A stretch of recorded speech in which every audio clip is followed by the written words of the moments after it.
On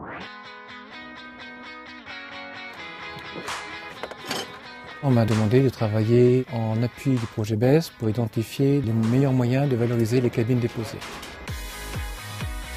L'objectif, c'est que les cabines qui sortent d'activité soient recyclées de manière intelligente. Ça a un aspect recyclage développement durable, c'est aussi un aspect économique parce qu'à chaque fois qu'on recycle de manière intelligente, on génère du plus en trésorerie.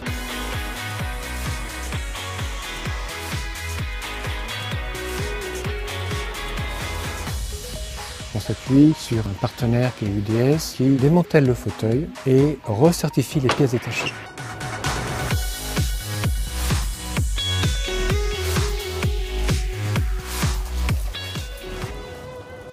Nous avons en interne un bureau de design et un bureau de 3D qui nous permettent en collaboration avec Air France de refurbicher, recycler ces fauteuils afin qu'ils soient remis en ligne ou revendus à de nouveaux clients intéressés par ces fauteuils d'occasion.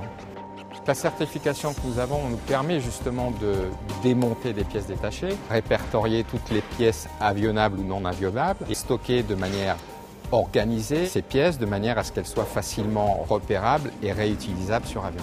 Le gain de temps est évident. UDS a une logistique qui est sur la plateforme aéroport. Il va nous falloir entre 5 et 15 minutes pour éventuellement approvisionner une pièce sur avion. Quand les pièces qu'on a démantelées du fauteuil n'étaient pas dans un état navigable, on a possibilité de les réparer pour les rendre à nouveau navigables et les remonter dans l'avion. Les travaux sur cuir, d'abord on commence par copier la couleur de la pièce qui nous est apportée. On en fabrique une copie avec la machine, une fois que la copie à couleur est capable de faire un bain de peinture. On applique la peinture qui vient d'être faite par la machine et on stabilise le tout avec un vernis pour éviter les transferts de pigments de la housse vers les affaires des passagers. Pour le plastique, on vient rapporter derrière la cassure une plaque qu'on vient lier par un liant bicomposant.